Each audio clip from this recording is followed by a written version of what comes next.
sama seseorang. Oke, jadi kita thank you Abdillah Evan. Ya, jadi kita sudah ada beberapa kata kunci terkait dengan pendefinisian proyek gitu ya. Jadi ada tujuannya, ada kita kerja bareng-bareng berarti ada stakeholder-nya dan ada fasenya gitu ya, mulai dari perencanaan dan eksekusi gitu ya. Overall sudah baik mungkin.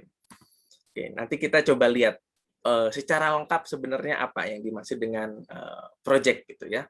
Nah, kalau IT project simply adalah project terkait dengan teknologi informasi gitu ya, dan IT project management ya secara harfiah bisa kita maknai sebagai bagaimana kita mengatur proses kita dalam mengerjakan proyek itu sehingga kita dapat mencapai keberhasilan dalam pengerjaan proyek tersebut. Nah, keberhasilan itu apa nanti juga ada definisinya. Dan itu penting untuk kita refleksikan bersama ya. Ya, kurang lebih kita akan membahas ini ada beberapa hal. Yang pertama adalah kenapa kita harus belajar project management. Dan yang kedua mendefinisikan proyek dan beberapa konsep umum dan penting terkait dengan project management. Ya, jadi harapannya setelah kuliah pertama ini, teman-teman di sini sudah dapat mendefinisikan proyek itu apa dan proyek yang berhasil itu tandanya seperti apa. Gitu ya. Dan siapa saja yang terlibat dalam proyek dan apa saja yang perlu diperhatikan dalam manage sebuah proyek. Dan peran PM itu seperti apa ya.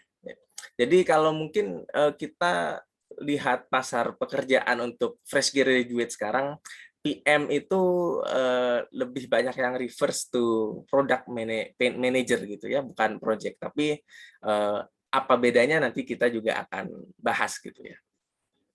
Tapi overall mau kita sebut itu produk, project, portofolio, program manager, skill set yang diperlukan kurang lebih mirip-mirip. Dan kita akan belajar semua dalam kuliah Manpro TI ini. Ya, ini yang akan kita bahas. Nah, tadi sudah benar ya, beberapa kata kunci sudah benar. Jadi proyek itu adalah kata kunci yang belum disebutkan tadi adalah temporary. Jadi yang namanya proyek itu sementara. Apa maknanya sementara? Berarti proyek itu pasti harus ada target berakhirnya gitu ya. Jadi kalau sebuah kegiatan itu ujungnya tidak jelas, nah itu bukan sebuah proyek gitu ya.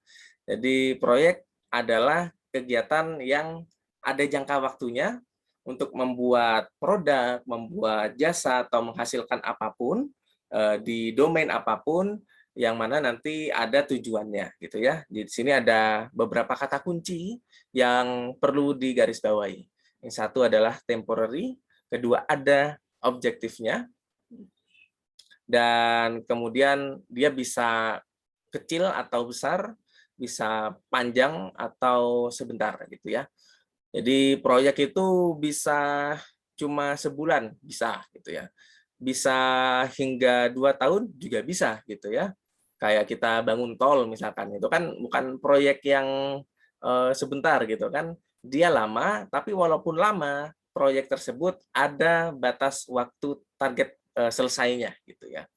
Jadi itu tuh yang menjadi kata kuncinya. Dan benar seperti yang dikatakan Evan tadi ya, bahwa memang ada beberapa fase yang perlu kita tempuh untuk menyelesaikan sebuah proyek agar proyek tersebut itu bisa berhasil. Dan ini lebih lanjut ya, beberapa atribut atau ya sifat dari proyek ya. Jadi dia sementara, ada jangka waktunya, ada batas akhir selesainya, ada tujuan yang khusus gitu ya. Jadi memang proyek itu harus diinisiasi, ada tujuannya. Kalau tidak ada tujuannya ya bukan proyek gitu ya, iseng-iseng aja gitu ya. Dan kemudian ada apa ya? ada beberapa stakeholder juga yang terlibat di dalam sebuah proyek gitu ya. Nanti juga akan ada listnya gitu ya. Kira-kira siapa saja sih yang terlibat dalam proyek. Dan requires resource ya, ada sumber daya yang diperlukan. Baik itu sumber daya manusia atau sumber daya bersifat teknis lainnya. Misalkan kalau kita IT ya, kita butuh SDM untuk codingnya dan butuh sumber daya infrastruktur untuk melakukan deployment. Itu kalau konteksnya IT gitu ya. Dan biasanya harus jelas gitu ya, harus dielaborasikan kira-kira step by step itu seperti apa, tujuannya apa, dan definisi atau KPI kesuksesannya itu seperti apa. Dan di dalam sebuah proyek itu yang paling tidak bisa kita hindari adalah ketidakpastian. Jadi dalam suatu proyek, walaupun kita mendefinisikan suatu proyek itu akan selesai di waktu tertentu, itu bisa saja molor gitu ya. Bisa saja kita perlu waktu yang lebih lama untuk itu. Dan memang kebanyakan seperti itu gitu ya, terutama proyek-proyek yang tidak terencana dengan baik. Dan faktanya memang walaupun sudah ada disiplin project management, kegagalan dalam proyek, apalagi proyek IT, itu presentasinya masih tergolong besar. Kenapa? Ya karena memang simply dalam praktiknya uncertainty-nya itu sangat tinggi gitu ya. Dinamika yang terjadi ketika kita melaksanakan sebuah proyek itu kerap kali tidak bisa kita prediksi. Namun kita bisa melakukan berbagai analisis untuk mengantisipasi agar semua uncertainty itu bisa kita manage dengan baik. Nanti juga kita akan belajar risk management seperti apa. Jadi risk management dalam proyek itu sangat penting. Karena apa? Ya karena sesuai karakternya, uncertainty itu pasti ada, tapi bisa kita manage. Caranya kita harus melis dulu, mengantisipasi risikonya apa, dan memprioritaskan apa yang bisa kita lakukan untuk mengatasi atau mengantisipasi risiko-risiko tersebut. Dan siapa saja yang terlibat dalam sebuah proyek itu ada banyak sebenarnya. Yang pertama adalah proyek sponsor gitu ya. Jadi proyek sponsor ini adalah orang yang dia memiliki kepentingan untuk melihat si proyek ini sukses gitu ya.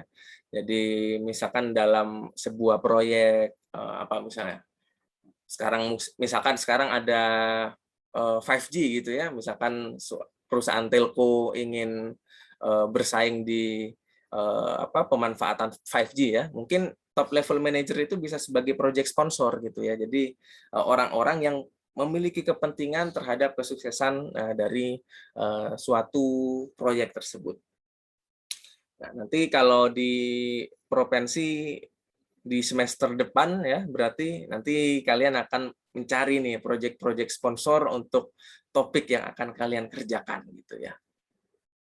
Nah, yang kedua adalah project manager. Jadi dia adalah sosok pemimpin ya di dalam proyeknya yang fokusnya mengkoordinasikan nyaris segala hal gitu ya. Bagaimana flow dari proyeknya, kemudian termasuk juga komunikasi dengan berbagai stakeholder. Nah, itu juga menjadi tanggung jawab dari seorang project manager. Nah, project team ini bisa didefinisikan bermacam-macam ya. Kalau di IT ya kita bisa bagi berdasarkan role teknis yang tersedia.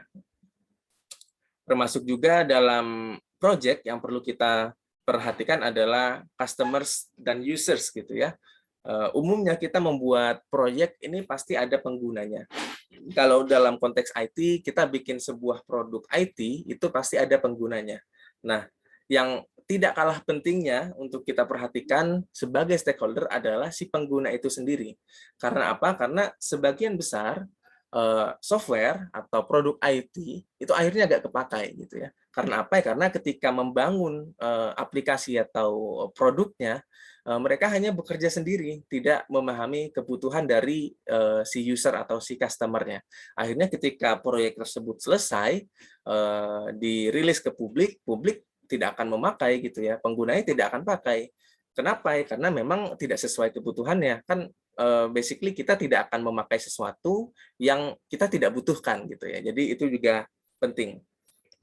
Dan peran seperti ini semakin kelihatan ya di pekerjaan seperti product manager itu lebih kentara ya. Kalau di product manager mereka memang hubungan dengan si usernya relatif lebih tinggi ya dibanding project setahu saya. Karena memang si product manager ini selain dia memanage proyeknya, mereka juga melakukan discovery permasalahan juga. Jadi mungkin cukup scope-nya cukup lebih lebar daripada seorang project manager.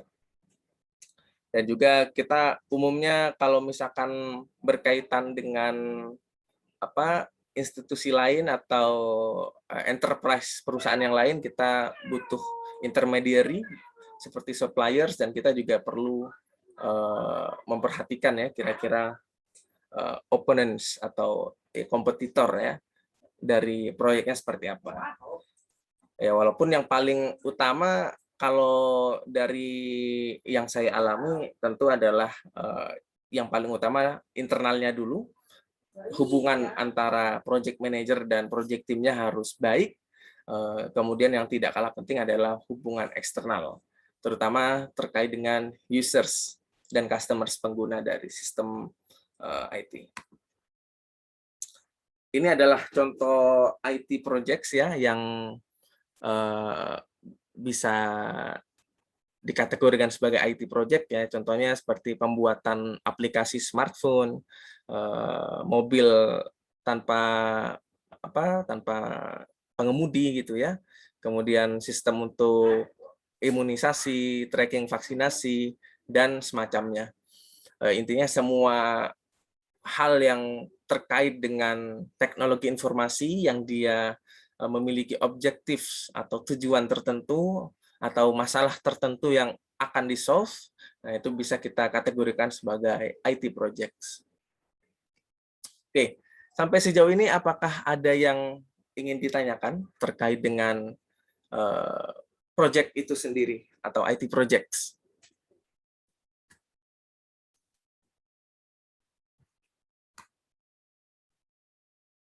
Kalau tidak, mungkin tidak ini ya, tidak berani langsung menggunakan suara, bisa tulis di chat ya. Silakan tulis pertanyaannya kapanpun kalian mau gitu ya. Jadi tidak harus menunggu saya untuk minta kalian bertanya gitu ya. Oke, saya rasa semoga cukup jelas ya untuk mendefinisikan proyek itu apa gitu. Jadi kalau kita recap, jadi kita perlu pahami atribut atau sifat-sifat dari sebuah proyek, siapa saja yang terlibat dalam proyek itu, dan contohnya seperti apa. Nah, kemudian kalau kita gabungkan kata proyek dan manajemen, itu definisinya menjadi seperti apa? Nah, kalau menurut textbooks gitu ya, definisi dari project management adalah kita mengaplikasikan pengetahuan, skill, dan alat-alat atau teknik yang dapat mendukung suatu proyek itu memenuhi kebutuhan atau tujuannya. Jadi simply seperti itu. Dan tujuan dari proyek itu bisa kita sederhanakan, paling basic itu menjadi 3 atau disebut dengan triple constraints. Yang pertama adalah project scope, time, dan cost gitu ya. Jadi umumnya yang paling basic dalam sebuah proyek, kita harus mencapai seminimal mungkin 3 hal. Yang pertama adalah terkait dengan skop pekerjaan. Jadi sebagai PM, perlu untuk kita memastikan pekerjaan kita skopnya tidak melebar kemana-mana. Yang saya alami, saya sempat bekerja untuk beberapa proyek gitu ya. Itu adalah hal yang salah satu hal yang sangat umum terjadi, pelebaran skop itu. Ya karena mungkin pendefinisian skopnya kesepakatan di awal kurang jelas gitu ya. Atau mungkin bisa saja karena kliennya memang kebutuhannya terus bertambah. Nah, skop ini perlu untuk dipastikan untuk masih dalam batas yang manageable. Kalau misalkan seorang PM gagal untuk mengatur skop dari proyeknya, otomatis akan juga berpengaruh pada dua hal yang lainnya, yaitu time dan cost. Jadi ketika proyeknya itu melebar, pekerjaannya semakin tidak jelas gitu ya, melebar kemana-mana, makin banyak dependensi, otomatis waktu yang diperlukan itu lebih lama, otomatis juga kos atau biaya yang dibutuhkan itu akan menjadi lebih besar. Lalu yang rugi siapa? Ya rugi semuanya gitu ya. Kalau dari sudut pandang si kliennya, ya mereka tidak akan cepat mendapatkan solusinya dan lebih banyak kos yang dikeluarkan, yang kita juga akan kewalahan untuk menyelesaikan proyek yang skopnya tidak jelas. Jadi itu. Jadi ada triple constraints. Ini adalah teori klasik ya dalam proyek manajemen. Jadi harus minimal memenuhi ini. Di update terbarunya terkait dengan project management itu ada ketambahan beberapa aspek lagi yang perlu kita perhatikan. Yang pertama adalah terkait dengan kualitas dari pekerjaan kita. Dalam hal ini kalau konteksnya IT berarti kualitas dari software atau teknologi yang kita hasilkan. Dan yang kedua adalah kepuasan pengguna. Ya.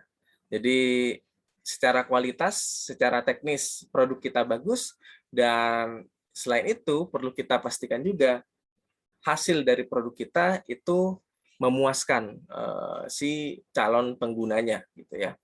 Karena tidak akan ada artinya kalau kita membuat teknologi secanggih apapun, kita mau pakai artificial intelligence se-advance apapun, tapi kalau misalkan si user itu tidak puas, maka effort kita tidak ada artinya, gitu ya. Jadi memang klasiknya ada 3 hal ini, tapi yang di edisi terbaru kita juga perlu memperhatikan kualitas dan juga kepuasan dari pengguna sistem kita. Kalau konteksnya adalah proyek IT. Ya, ini adalah diagramnya ya. Dan memang kadang cukup menantang juga. Kalau kita sudah berhasil memanage scope ini, most likely kita akan juga mudah untuk mengatur cost dan time-nya. Dan umumnya memang keterlambatan sebuah proyek itu dikarenakan bisa jadi karena planning dari kita tidak jelas, yang kedua bisa saja karena scope pekerjaan dari klien itu terus bertambah dan si project manajernya itu jadi seorang yes man gitu ya. Jadi iya aja gitu ya. Jadi seorang PM itu harus pandai untuk bernegosiasi dan berkompromi gitu ya. Saya juga mendengar ya, karena kan saya sekarang kerja di dunia akademis gitu ya. Kalau di rekan-rekan saya yang di industri gitu, yang menjadi product manager sih, bukan project ya. Tapi kurang lebih sama. Tantangan yang paling sering mereka hadapi day to day adalah bagaimana menegosiasikan ekspektasi dari berbagai stakeholder yang berpengaruh kepada skop dari proyek yang sedang dikerjakan gitu ya.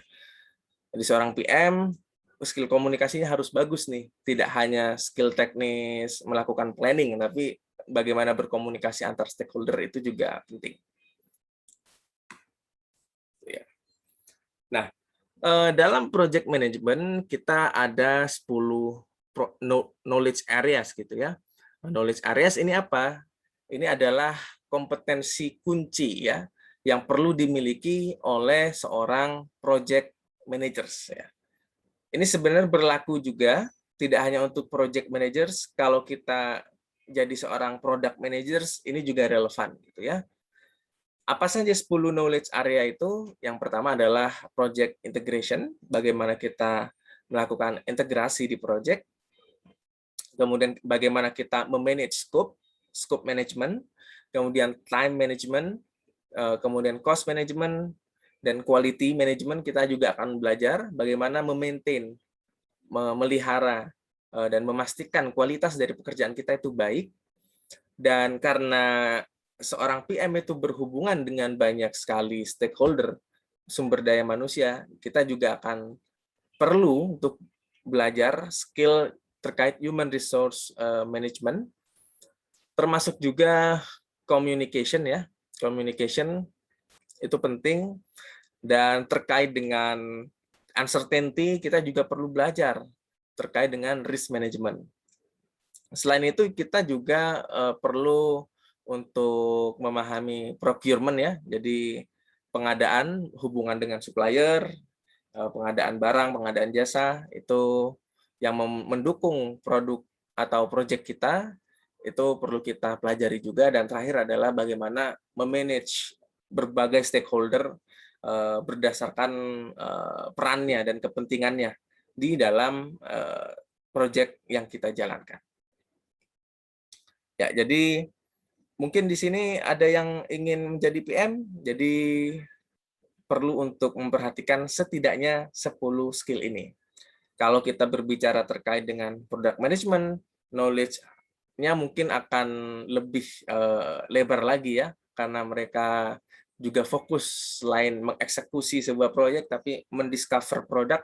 Jadi product management jadi akan lebih luas. Kita perlu belajar sistem analisis juga, perlu mempelajari teknis juga, dan perlu juga kadang sampai kita perlu harus tahu HCI juga, UI UX itu juga perlu kalau product manager. Oke, ada pertanyaan menarik nih. Saya sudah menduga pasti ada yang bertanya terkait apa bedanya project dan produk gitu ya. Sebenarnya kalau saya baca secara textbook ya, memang comparison antara produk dan project itu jarang dibahas gitu ya. Yang ada nanti yang kita akan bahas adalah bedanya project, program, dan portofolio. Tapi secara umum bisa saya gambarkan seperti ini. Kalau project kita mengeksekusi sesuatu yang sudah kita definisikan tadi ya. Dan product manager sendiri itu seperti yang saya sebutkan, kadang-kadang juga menjadi perannya sebagai project manager. Tapi selain itu, tugas dari product manager itu biasanya lebih luas. Tidak hanya melakukan eksekusi proyek, tapi juga kadang melakukan discovery product. Kalau untuk product manager di early stage startup, kalau startupnya masih baru, PM dalam hal ini product manager fokusnya lebih ke discovery gitu ya, memvalidasi ide, kemudian mencari pain point users, kemudian mendevelop MVP gitu ya, minimum viable product, atau ya produk mengetes solusi, itu juga scope dari seorang product manager. Sementara kalau project manager dia lebih fokus gitu ya. Jadi kalau ada suatu proyek ya dia fokus ke itu saja gitu ya. Jadi fokusnya hanya mengeksekusi proyeknya, mengeksekusi tujuan yang sudah didefinisikan oleh stakeholder atau project sponsornya gitu. Sementara kalau product manager memang in reality agak kurang jelas memang. Kadang-kadang memang ada tiap company itu satu nama sama-sama product manager, fokus kerjaannya beda. Ada yang lebih banyak eksekusi proyek, ada yang lebih ke discovery, ada yang bahkan lebih ke mencari solusi dari permasalahan bisnis. Jadi seperti itu ya. In fact-nya memang product manager agak luas gitu ya, lebih agak blurry gitu ya skop pekerjaannya memang. Tergantung dengan stage atau company itu sedang mau mencapai apa gitu ya. Gimana Farhan? Apakah ada tanggapan? Farhan Ahmad? Jadi itu bedanya itu berarti nanti kalau di product manager itu ada kayak discovery itu berarti kayak ada apa ya, research gitu ya? Ya, bisa juga, bisa juga. Jadi kalau di produk itu kan dia kalau project kan lebih hierarkis ya. Product manager tuh yang saya lihat itu posisinya lebih egaliter dengan si development teams yang lainnya. Dia juga bisa memandu atau mengarahkan UX researcher untuk meriset masalah, bisa juga memandu dev team developer gitu ya, software engineer untuk meng-create produk di tiap sprintnya. Jadi memang skop pekerjaannya bisa bermacam-macam tergantung dari kebutuhan dari si company tersebut. Jadi produk itu bisa manage beberapa proyek juga gitu ya. Jadi seperti itu.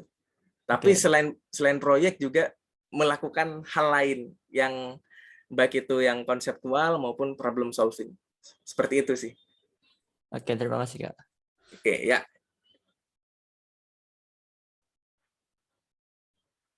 Ya, betul ya.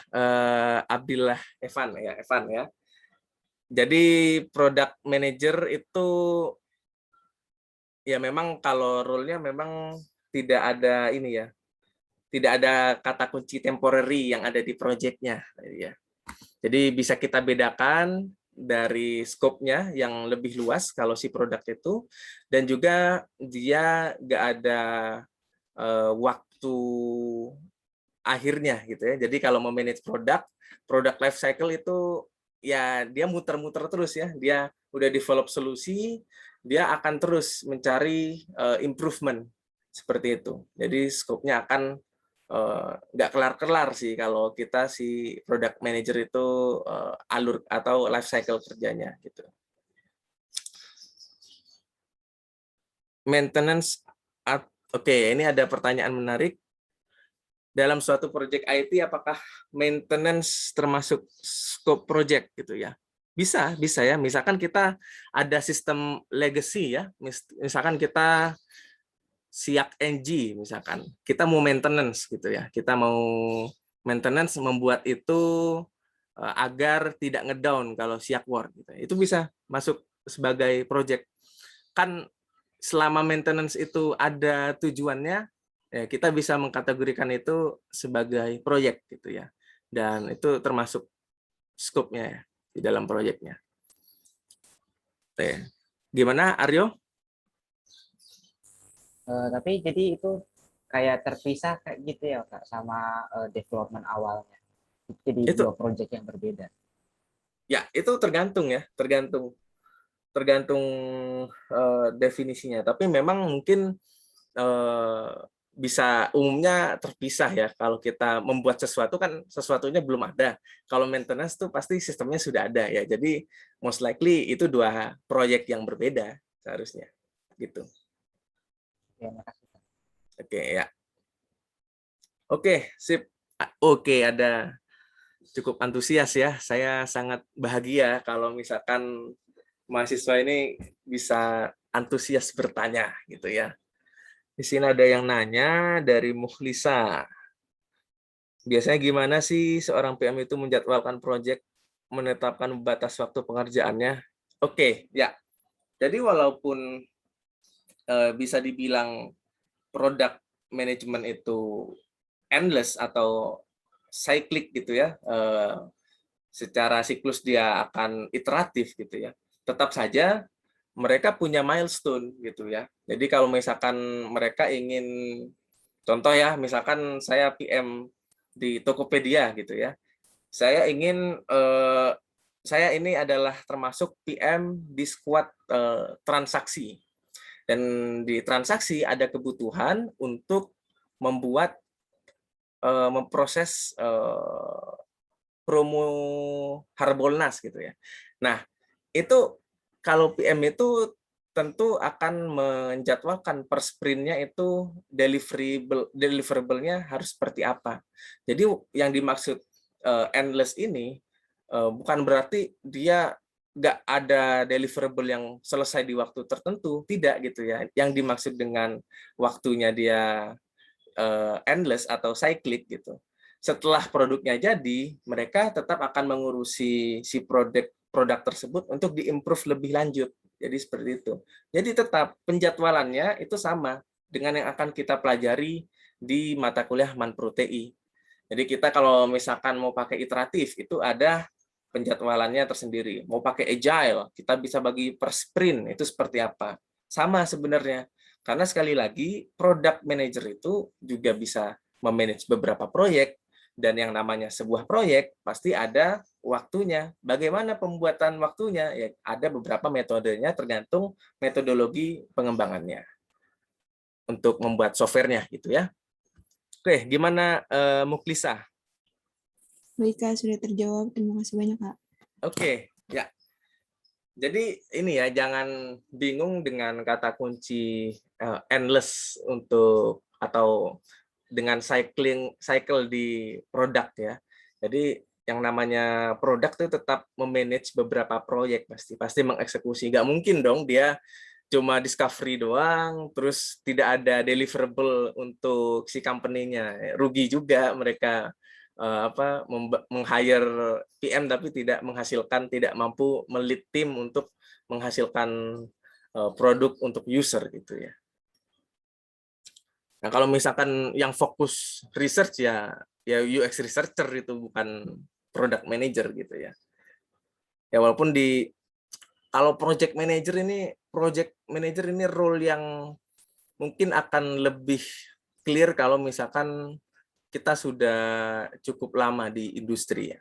Jadi kayak misalkan kemarin guest lecture propensi kemarin tuh, itu saya mengundang seorang project manager untuk beberapa proyek 5G di perusahaan telco Indonesia.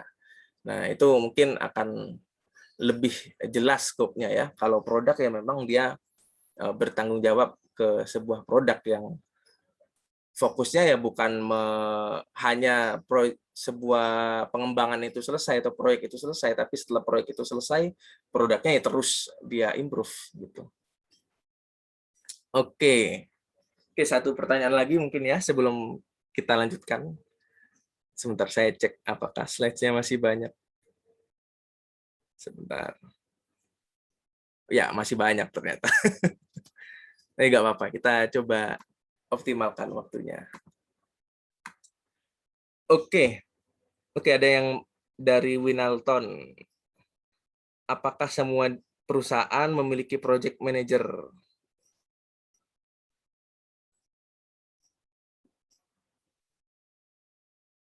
Gimana nih? Khusus atau project manager adalah sebuah role yang diberi. Oh, oke. Ya, jadi bermacam-macam ya, variatif. Umumnya ya memang ada perusahaan yang memang hire dia sebagai project manager. Memang ada, tapi beberapa rekan saya di industri itu ada yang sebelumnya role-nya lain gitu ya, bukan sebagai seorang project atau product manager, tiba-tiba dia di-assign secara internal gitu ya. Itu macam-macam tergantung kebutuhan. Dan kalau misalkan perusahaannya gede gitu ya, dia bisa outsource proyeknya itu dan menjadikan perusahaan outsource itu sebagai penunjuk project manajernya siapa. Itu macam-macam kondisinya. Ya, gimana Muklisa? Terjawab? Siapa tadi terlain? Winalton. Oke. Sorry. Oke, kita coba lanjutkan.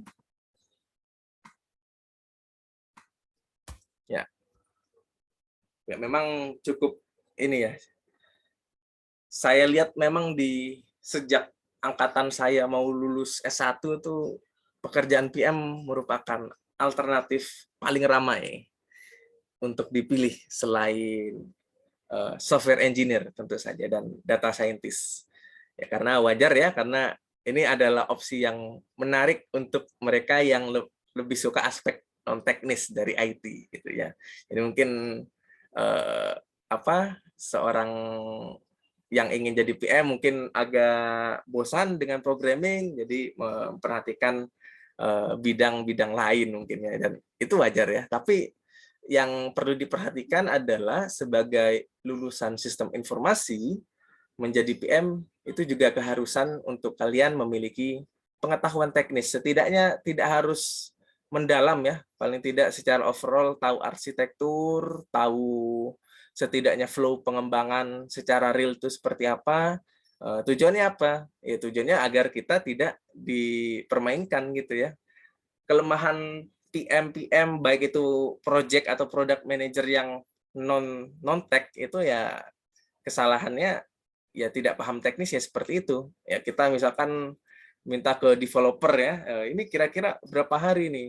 Yang harusnya 5 hari dibilang 10 hari ya iya iya aja gitu. Nah, itu juga cukup jadi masalah gitu. Ya, sebenarnya bukan ngoding ya kalau menjadi PM tuh paling tidak kita tahu kira-kira kalau mengerjakan tas tertentu gitu itu kira-kira estimasinya berapa sih? Karena kan nanti kalian sebagai PM juga mengestimasi gitu kira-kira effortnya dari masing-masing pekerjaan itu seberapa gitu ya. Itu perlu untuk kalian tahu gitu ya. Masalah kalian tidak bisa implementasi ya memang tidak harus implementasi si PM ini. Yang penting tahu kira-kira ngoding apa API ini itu kira-kira sulitnya berapa lama sih gitu kira-kira. Jadi itu sih. Oke, kita lanjut ya. Oke, ada beberapa tools dan teknik yang bisa kita gunakan dalam project management gitu ya. Yang pertama adalah project charter ini ya. Jadi project charter ini penting dan nanti juga di provinsi semester depan akan kalian coba buat juga. Yang di sini yang dimuat di sini adalah terutama adalah scope statement. Jadi project charter ini semacam kesepakatan awal gitu ya, dokumen awal sebelum kita melangkah ke dokumen yang lebih detail. Itu si klien mendefinisikan kira-kira skop pekerjaannya seperti apa dan itu wajib disepakati kedua belah pihak. Nah, sehingga project charter ini akan menjadi alat yang cukup sakti ketika si klien ini mulai aneh-aneh gitu loh. Misalkan dia ingin membuat aplikasi apa tuh misalkan mau buat memproses jual beli gitu ya. Kita membuat e-commerce yang mini yang fungsionalitasnya terbatas. Kita sudah state nih di project charter fiturnya A, B, C, D. Terus si klien itu minta fitur yang X, Y, Z yang sangat jauh dari scope. Nah, itu bisa kita bukan lawan ya, bisa kita komunikasikan dengan mempertimbangkan project charter gitu ya. Nah, jadi jangan ini ya, jangan salah paham juga mentang-mentang kita harus memanage scope, kita lantas tolak semua permintaan dari klien. Kalau ada penambahan itu kita harus komunikasikan gitu ya dengan cara komunikasi yang baik gitu ya. Oke, kemudian ada Gantt charts, network diagrams, critical change scheduling, critical path. Ini kalian bisa menggunakan Microsoft Project ya kalau ada license-nya atau beberapa tools, saya lupa sih namanya. Nanti cari aja tools buat bikin Gantt chart online itu banyak. Ini tujuannya untuk melakukan manajemen waktu. Jadi kita bisa tentukan tuh untuk project ini kira-kira pekerjaannya apa saja. Dan setiap pekerjaan itu dependensinya ke pekerjaan yang mana saja dan waktu masing-masing kegiatan itu berapa lama. Sehingga nanti bisa kita lakukan prioritisasi. Kira-kira yang mana dulu yang harus kita selesaikan gitu ya. Dan kita perlu juga melakukan cost estimates ya, menghitung MVP, net value ya, dan kemudian ROI juga penting gitu ya. Kira-kira kalau kita bikin proyek sekiranya malah bikin perusahaan rugi, mending di-terminate saja proyeknya. Jadi kita perlu tahu estimasi cost dan value management gitu ya. Dan banyak sekali tools-tools yang bisa digunakan, nanti tinggal di searching saja, yang open source juga banyak. paling tidak menggunakan aplikasi Microsoft Excel itu sebenarnya juga bisa. Word itu ya juga cukup powerful juga. Yang penting yang lebih penting dari tools-nya adalah bagaimana nanti kalian mengeksekusi prinsip-prinsip yang menggunakan tools tersebut. Oke, ini beberapa hal yang bisa kita gunakan. Kita perlu memantau progress reports, Gantt chart, dan semacamnya. Kita juga perlu mendokumentasikan change request. Kalau misalkan ada di tengah jalan klien ingin melakukan perubahan requirement. Dan itu jangan kita tolak langsung, tapi kita perlu kompromikan dan perlu memastikan skopnya tidak terlalu jauh. Ya, kenapa kita perlu project management? Ya karena in fact memang sudah saya sebutkan tadi, IT project itu banyak gagalnya gitu ya. Yang sukses ini data 2015 ya, cukup lama ya. Cuman yang benar-benar sukses itu skopnya bagus, time-nya tepat waktu, kemudian biayanya oke, kualitasnya oke, dipakai user, itu cuma 29% gitu ya. Sisanya yang gagal total tuh ada 19% dan 52% itu tidak optimal gitu ya. Budgetnya berlebihan, kemudian waktunya lebih lama, atau fungsionalitasnya ada yang ngebug gitu ya. Jadi masih cukup banyak proyek yang gagal. Kita belum bicara proyek di sektor publik ya, pemerintah, yaitu mungkin kita nanti bisa bahas lebih lanjut ya. Karena kurang lebih sama gitu ya, kita mau bahas proyek di sektor manapun kurang lebih banyak gagalnya memang. Karena apa ya? Karena memang tidak disiplin menerapkan project management, prinsip-prinsipnya. Ya memang dalam realitanya memang sulit gitu ya untuk kita istiqomah gitu ya, untuk konsisten mengikuti project management, tapi ya harus sebagai PM yang baik ya harus mengikuti gitu ya. Tidak bisa kita melakukan project management itu pakai intuisi gitu ya. Nah, kira-kira kenapa sebuah proyek itu gagal? Itu alasannya banyak gitu ya. Yang pertama jelas ya karena memang tidak disiplin gitu ya, menerapkan kaidah penjadwalan, cost management, scope management itu tidak disiplin. Kita mengikuti best practice-nya. Bisa juga karena proyeknya itu tidak disupport oleh pimpinan atas. Kemudian proyeknya tidak sesuai dengan strategi bisnis, timnya nggak kompeten, kemudian tidak menentukan KPI dari proyeknya, sehingga ya jalan aja, asal kita jalani saja hari per hari. Mengukurnya kayak gimana tidak tahu gitu ya. Jadi itu juga bikin gagal gitu ya, karena kita kalau bekerja gak ada tujuan, gak ada capaian indikator keberhasilan, ya kita gak jelas jadinya akan mengarahkan proyek ini kemana gitu ya. Kemudian penyebab gagalnya gak ada risk management, jadi kita hanya berpasrah pada alam gitu ya, kita menyerahkan pada hari per hari seperti apa, ketika ada resiko yang datang, bubar itu proyek gitu ya. Harusnya semua resiko di awal kita list, mulai dari internal itu harus kita eksekusi, lebih-lebih yang dari eksternal, dan kita harus antisipasi gitu ya.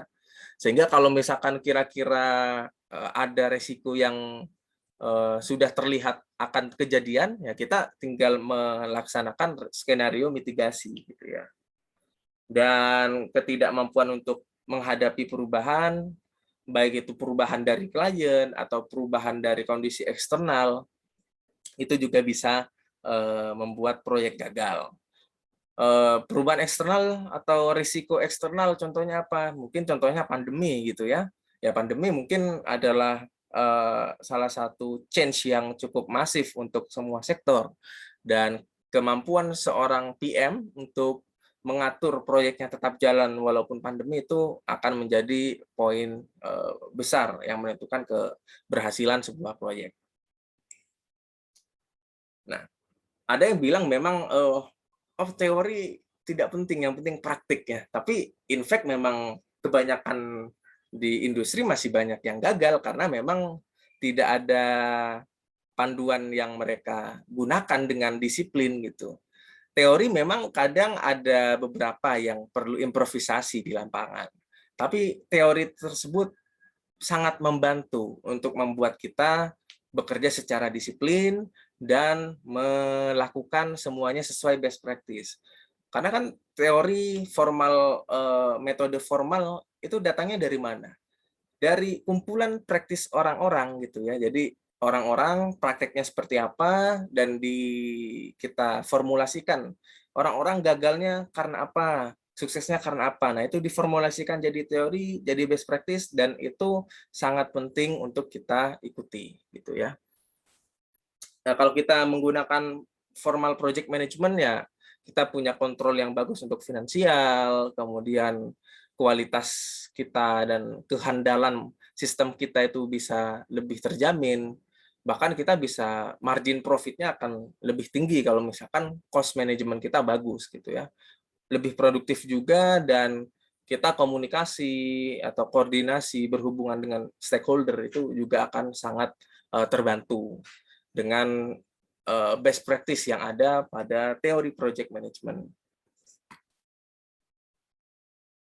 Ya, ini kalau motivasi untuk pribadi ya, mungkin apa ya, dari segi profesi memang di dunia profesi PM itu salah satu profesi yang menjanjikan gitu ya.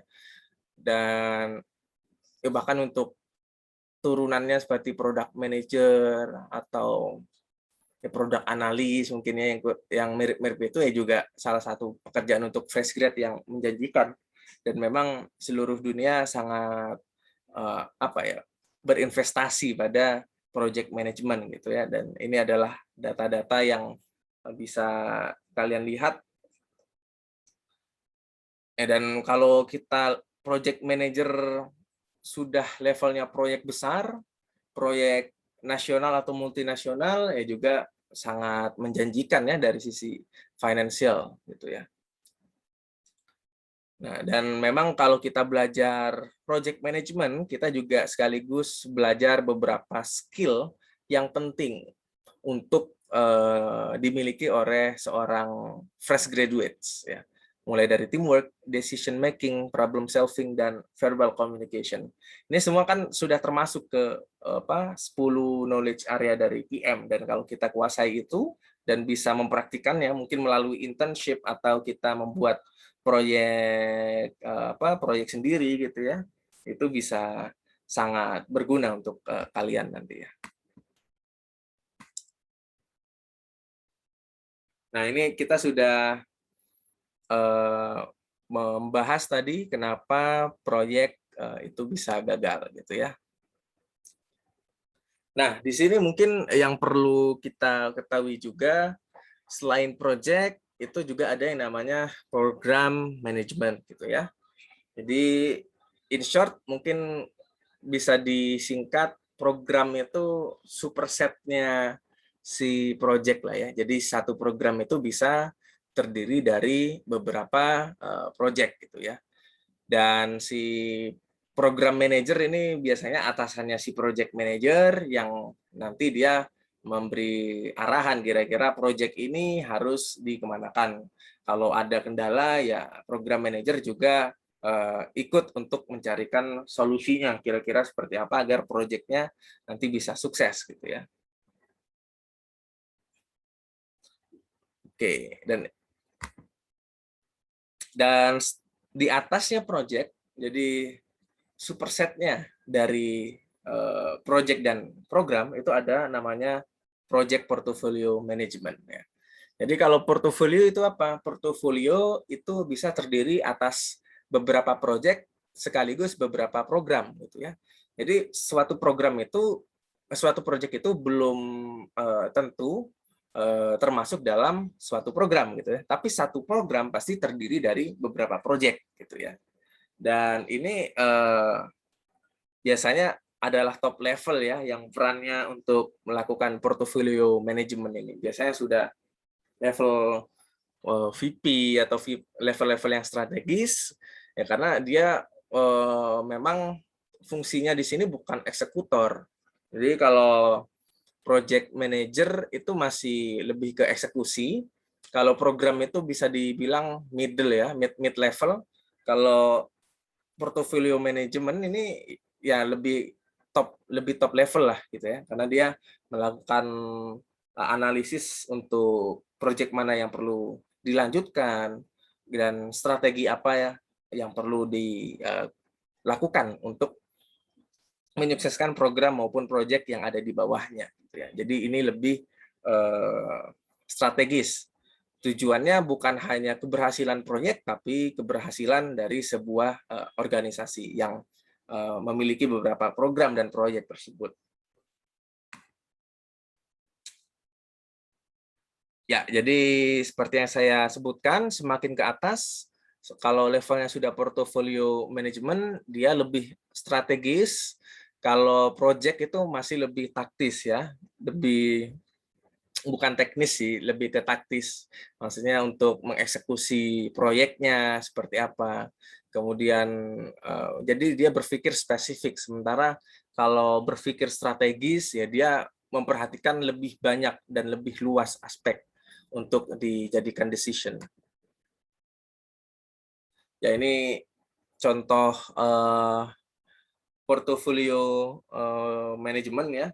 Jadi misalkan dalam suatu perusahaan itu portofolionya proyeknya ada banyak, ada IT, ada marketing materials. Nah, ini adalah contohnya gitu ya, dan ini beberapa kategorinya untuk project portofolio. Ada yang project atau program yang fokusnya core ya, dari bawah ini core, ini untuk membuat bisnisnya running. Ada yang untuk growth, jadi untuk mengembangkan bisnis yang saat ini, atau dia sifatnya venture. Venture ini project-project atau portofolio program atau project yang sifatnya mentransformasi bisnis dari sebuah perusahaan ya. Ya misalkan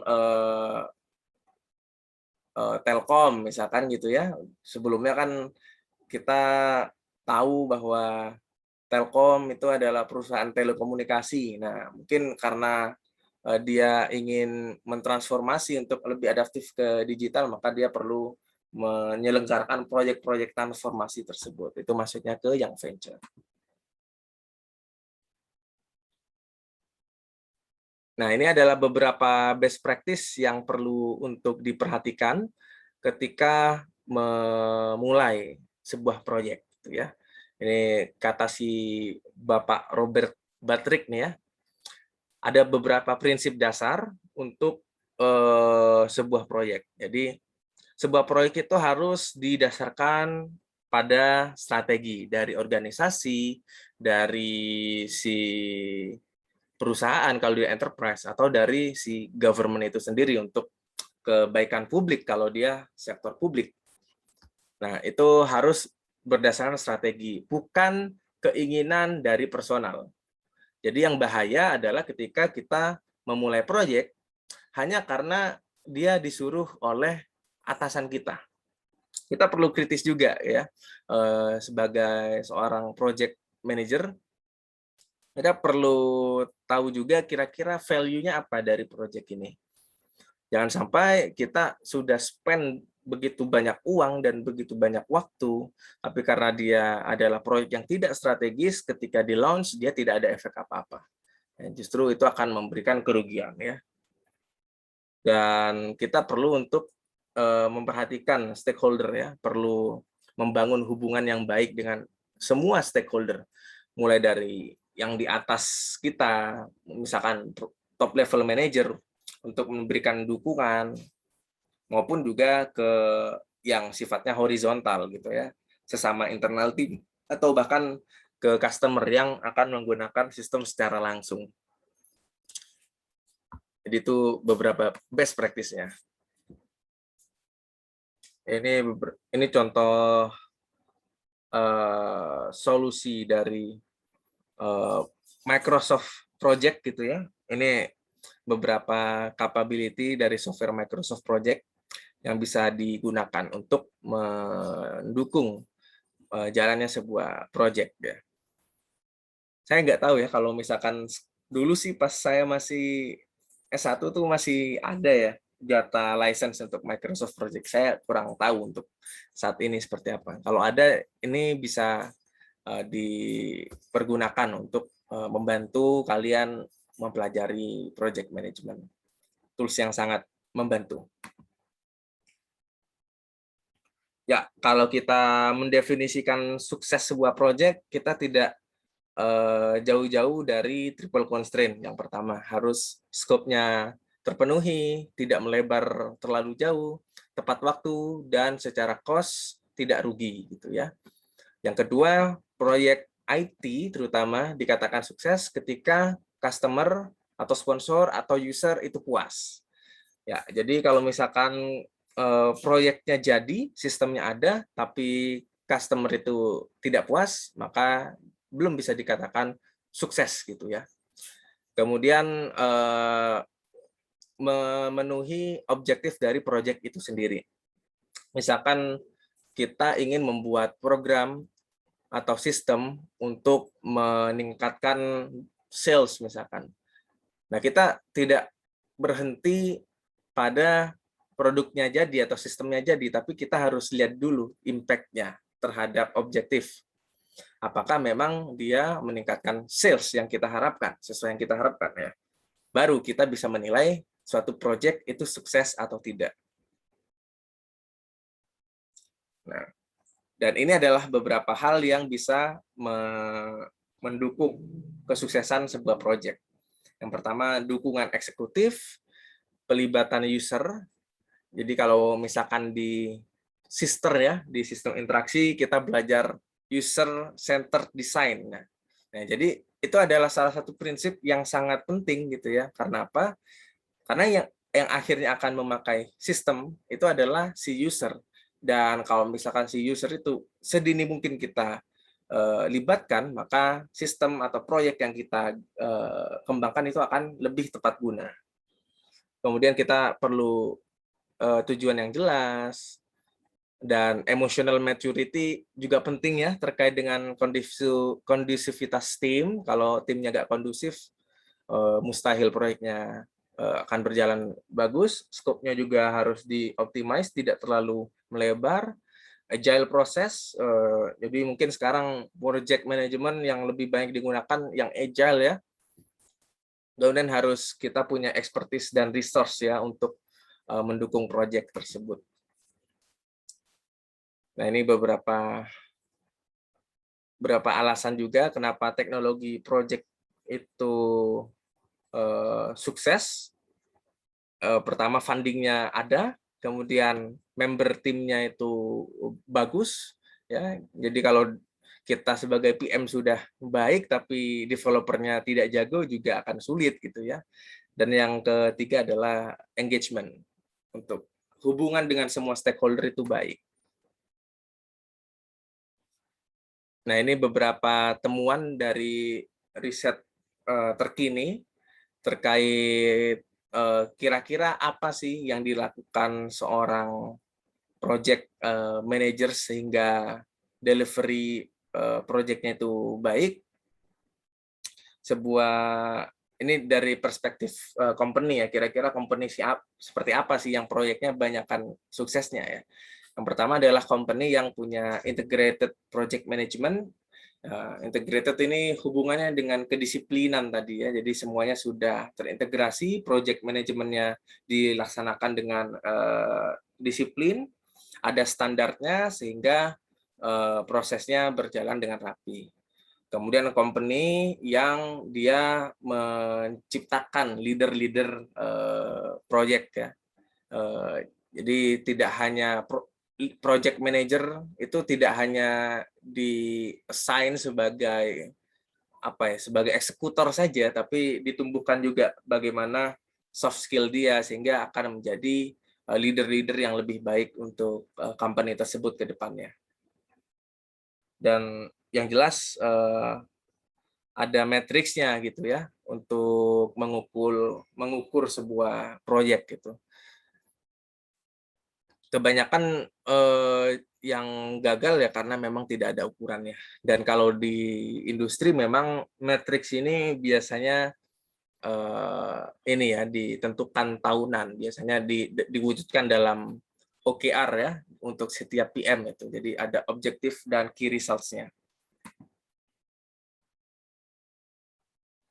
Ya, ini beberapa data terkait success rates dari projects. Ya, kita tahu banyak yang gagal. Dan to make it clear, role dari project manager di sini meliputi planning, perencanaan, penjadwalan, koordinasi, dan bekerja sama dengan stakeholder untuk mencapai project goals. Ya, dan 97% dari proyek yang sukses itu dipimpin oleh project manager yang berpengalaman.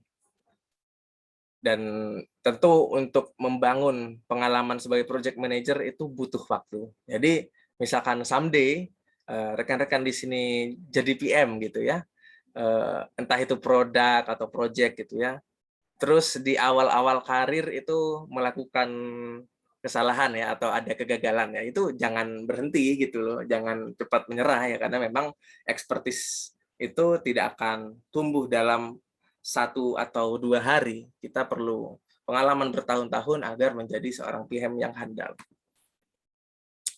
Ya, ini adalah beberapa skills yang perlu dimiliki seorang project managers. Jadi kita harus tahu body of knowledge dari project management itu apa saja, 10 area tadi. Kemudian yang perlu diperhatikan juga knowledge terkait area tertentu gitu ya dari proyeknya. Misalkan kita ingin membuat proyek di bidang kesehatan, kita perlu belajar juga domain kesehatan itu kira-kira seperti apa, basic-basic standarnya seperti apa, regulasinya seperti apa. Itu akan mendukung kalian untuk menjadi seorang PM yang sukses gitu ya. Termasuk nanti kalau misalkan join di sebuah company, misalkan fintech gitu atau online marketplace gitu, kita harus belajar sungguh-sungguh. Kira-kira proses bisnisnya seperti apa? Kalau kita melakukan inovasi, kita harus tahu kira-kira ada regulasinya tidak, ada standar yang harus dipenuhi tidak. Nah, itu juga perlu dipahami gitu ya. Domain knowledge adalah sesuatu yang harus terus dipelajari walaupun kalian sudah lulus gitu ya. Kenapa seperti itu ya? Karena IT ini kan sebagai enabler aja gitu kan, sebagai tools sebenarnya. Jadi dia seorang generalis sebenarnya IT ini ya. Kalau dalam konteks project, dan kita harus secara spesifik tahu knowledge dari si area yang akan kita kerjakan gitu. Kita juga tahu environment proyeknya seperti apa, dan kita mengaplikasikan ilmu manajemen secara umum ya. Kita sudah tahu di PPM ya, atau Manbis mungkin kalau di kurikulum baru itu beberapa prinsip yang perlu kita terus aplikasikan. Dan kita perlu meningkatkan soft skill atau human relations. Jadi kalau misalkan rekan-rekan di sini, kayaknya ngoding bukan jalan saya ingin PM, pastikan juga tidak sekedar ingin ya, tapi pastikan kita adalah orang yang bisa berhubungan baik antar sesama gitu ya. Komunikasi kita bisa baik dan bisa memberikan influence yang positif. Ya, karena kan manajemen juga perlu juga dengan skill komunikasi dan menginfluence suatu decision juga. Ya, ini adalah beberapa 10 skill dan kompetensi dari seorang project manager yang harus ada.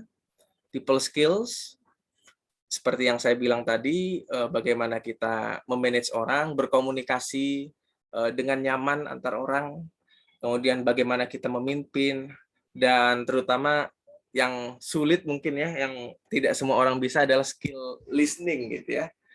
Jadi bukan cuma hearing ya, jadi mendengarkan dengan betul-betul memahami apa concern dari stakeholder atau orang yang sedang kita hadapi gitu ya. Dan yang keempat adalah integritas, konsistensi, dan etika gitu ya.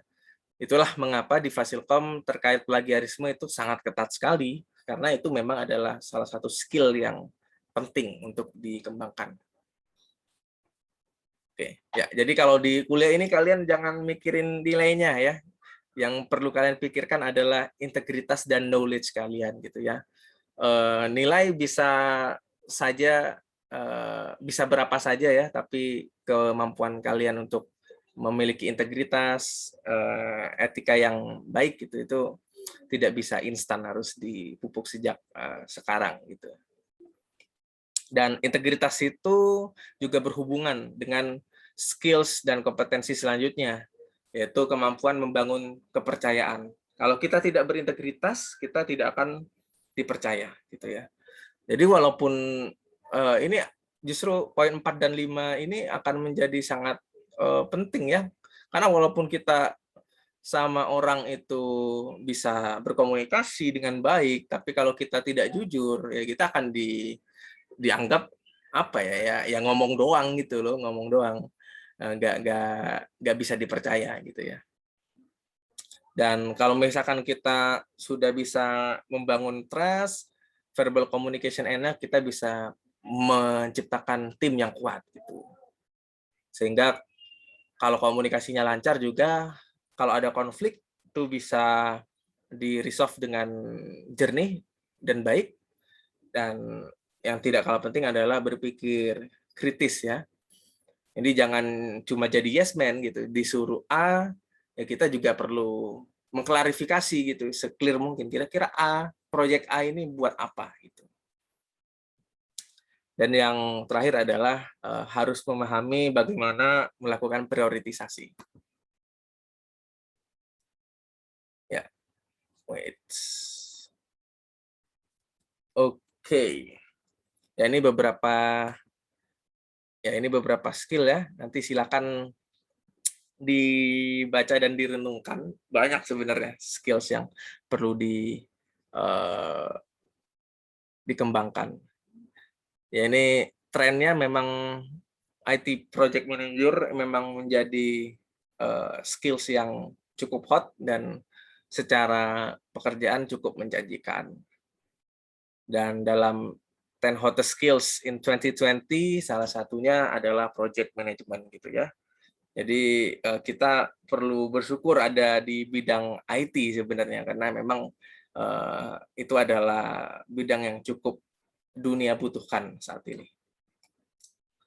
Termasuk project management, karena ibaratnya semua skill ini kalau dalam sebuah project tidak ada orkestrator yang baik, ya, maka tidak akan memberikan value yang optimal gitu ya. Ya ini lebih lanjut. Ya ini ya jadi memang semakin banyak project manager ya yang dibutuhkan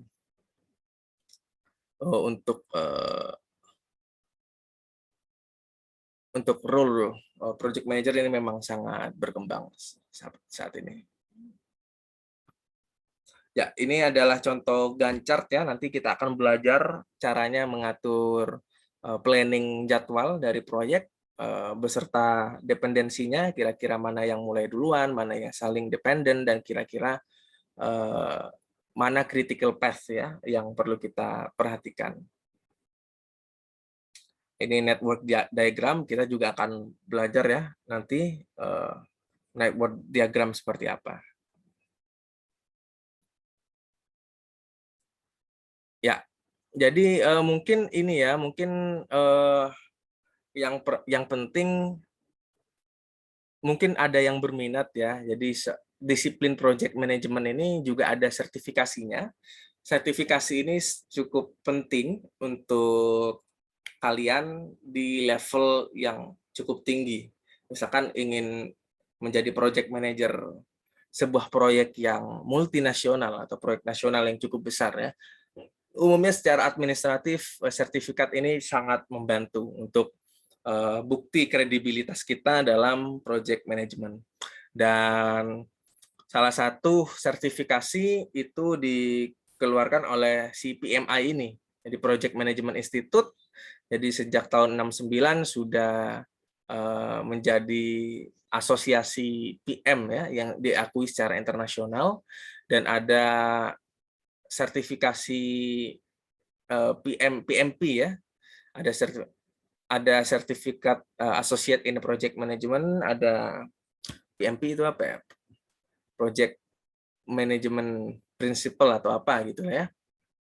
Itu juga akan jadi sertifikasi yang berguna untuk kalian semua sebagai artefak administrasi yang menunjukkan lebih mempertunjukkan kredibilitas untuk mendapatkan sebuah proyek yang bergengsi,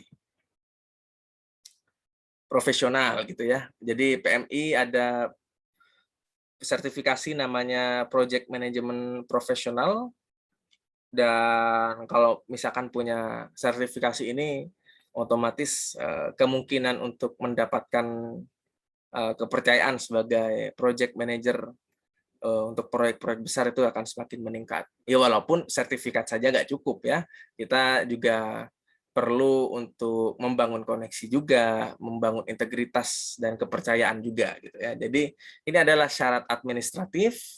Nah, tapi yang lebih penting dari itu adalah soft skill kita untuk mendatangkan network yang penting untuk perkembangan karir kita di project management. Diambilnya di mana? Coba cek di websitenya PMI aja gitu ya. Saya sih belum ngambil sebenarnya karena jujur ini agak mahal gitu sebenarnya. PMI ini juga cukup mahal. Kalau di Pusilkom ada kursus persiapannya juga, yang kursusnya juga mahal. Cuman setahu saya dari dosen-dosen senior yang punya sertifikasi profesional seperti ini, investasi yang mahal untuk sertifikat tersebut ya sangat amat terbayar gitu loh. Tidak apa ya, hasil yang didapatkan itu jauh melebihi investasinya gitu. Dan makin ke sini memang PMP certification makin banyak diminati. Ya karena memang secara administratif sangat useful gitu ya. Ini kita bicara terkait ethics. Ya, jadi etika ya, mungkin nanti di Komas ini akan dibahas lebih detail ya, etika itu apa.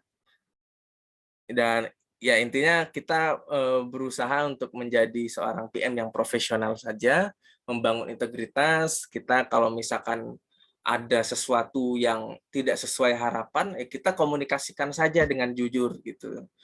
Ya, kalaupun kita punya kesalahan dan proyek itu gagal, ya kita bisa perbaiki kualitas pekerjaan kita di proyek-proyek selanjutnya. Tentu akan lebih, mungkin idealnya memang kita menjadi seorang PM yang jago, yang proyeknya selalu berhasil ya, tapi akan lebih baik ketika gagal kita mengaku kesalahan kita daripada kita memanipulasi ya keadaan sebenarnya. Jadi misalkan proyeknya sebenarnya hancur gitu, terus kita pura-pura sukses gitu, itu akan mengancam integritas kita juga. Oke, dan ada banyak sekali software yang bisa dieksplor.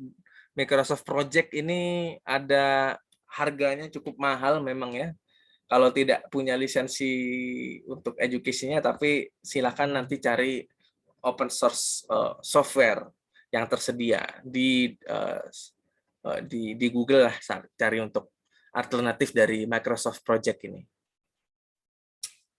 Ya, oke, kita sudah sampai di akhir pertemuan. Jadi hari ini kita sudah belajar definisi project itu apa. Jadi ada beberapa kata kunci. Yang pertama adalah proyek adalah kegiatan yang dia temporal, ada waktu target penyelesaiannya, kemudian dia bisa berupa pembuatan produk, service, atau hasil-hasil lain yang dia memiliki objektif tertentu untuk organisasi atau entitas apapun yang memiliki kepentingan. Gitu.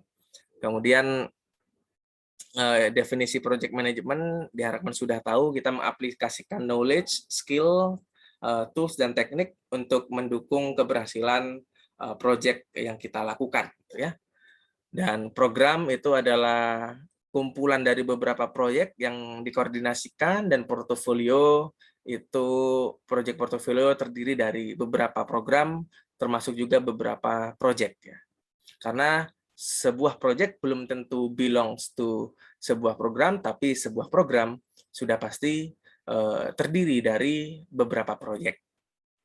Dan project manager adalah tokoh kunci ya dalam menyukseskan proyek yang dilaksanakan.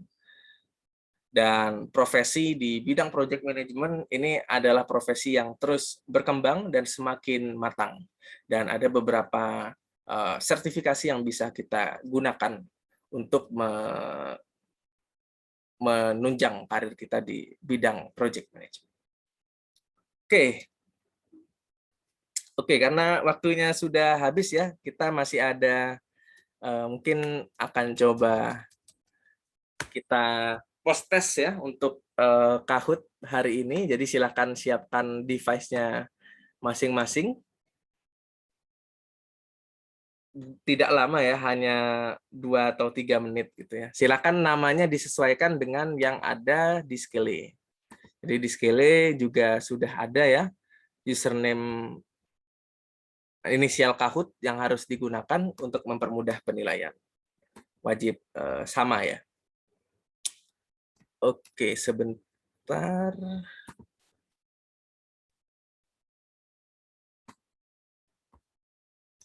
Oke, jadi ada 10 post test yang akan kita laksanakan. Oke.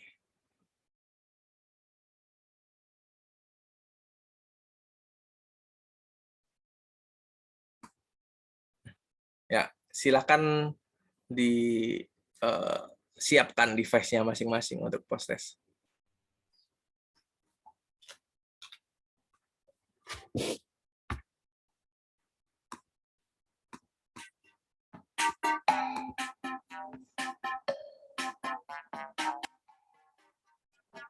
Di sini ada 38 mahasiswa.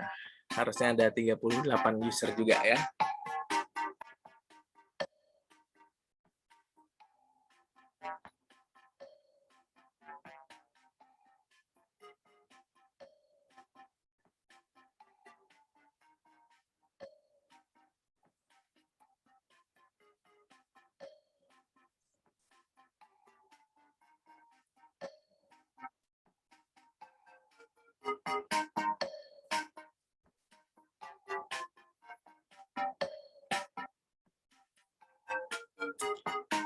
Ayo, kurang 12 peserta lagi ini. Atau terakhir 35 sih saya lihatnya. Jadi siap. Oke. Ada yang memiliki kendala join ke Kahoot-nya?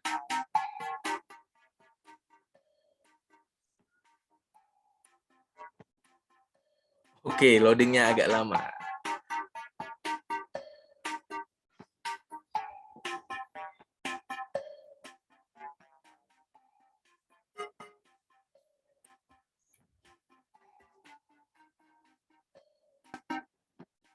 Oke, kurang beberapa lagi.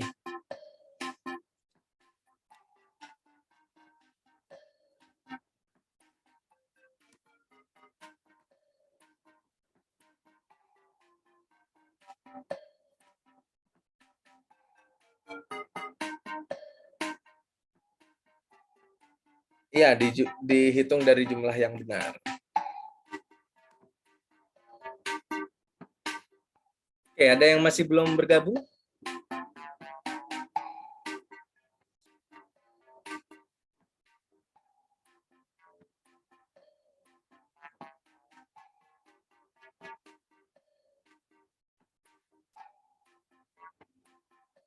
Oke, nanti yang berhalangan mungkin ini ya,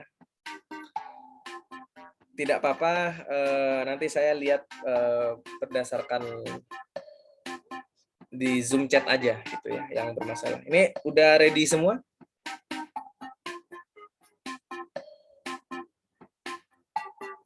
Oke, kalau sudah ready saya akan start.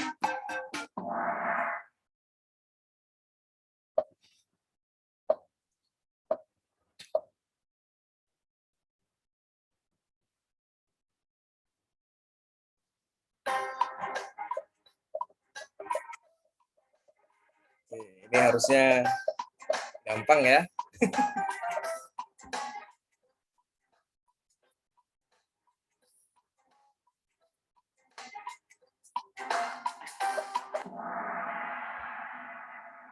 Ya, ada yang jawab portofolio. Oke.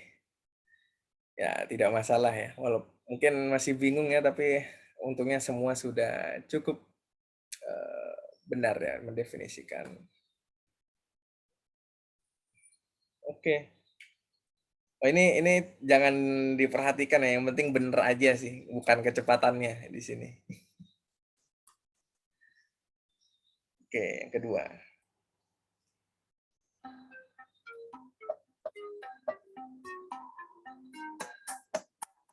Pelan-pelan aja, yang penting benar.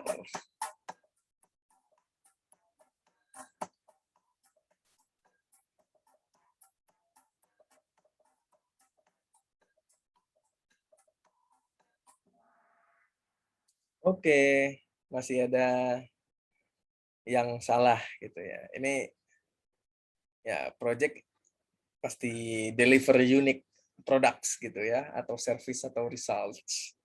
Tidak masalah, tetap ini ya dijadikan pembelajaran. Gitu ya. Oke, kita lanjutkan.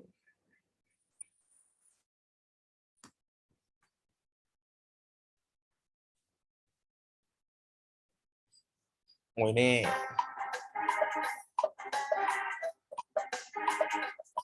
wah, ini harusnya obvious ya.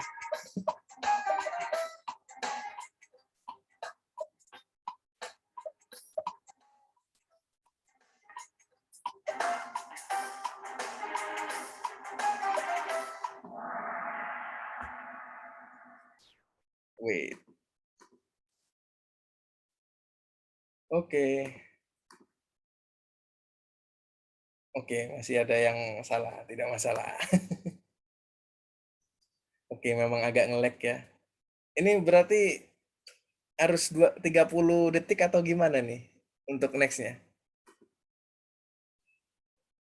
Oke, nggak apa-apa ya, ini kita tetap akan menilai sebagai partisipasi juga ini. Oke, kita masih ada 3 soal lagi.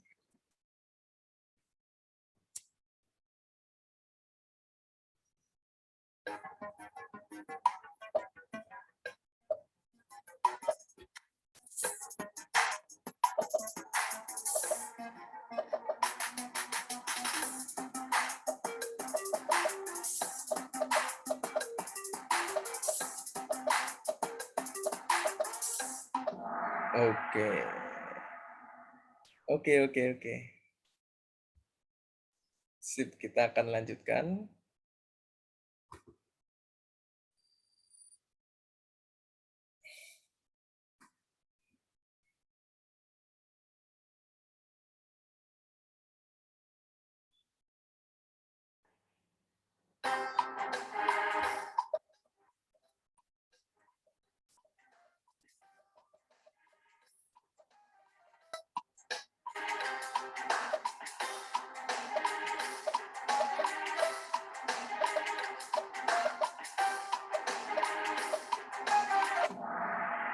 Ya. Oke, masih ada yang oke ya. Jadi ini kalau ini memang lebih cocok sebagai program gitu ya. Jadi kan program itu menanggungi beberapa proyek gitu ya, dan umumnya memang yang dia satu jenis gitu ya. Misalkan secara fungsionalitas sama itu bisa digrupkan sebagai program. Kalau portofolio itu lebih luas lagi gitu ya. Jadi tidak hanya beberapa proyek tapi juga menggabungkan beberapa program. Jadi kata kuncinya adalah di projects-nya di sini ya. Jadi seperti itu. Oke. Sip, kita next. Soal terakhir. Oh, ini yang terakhir nih, yang kita bahas.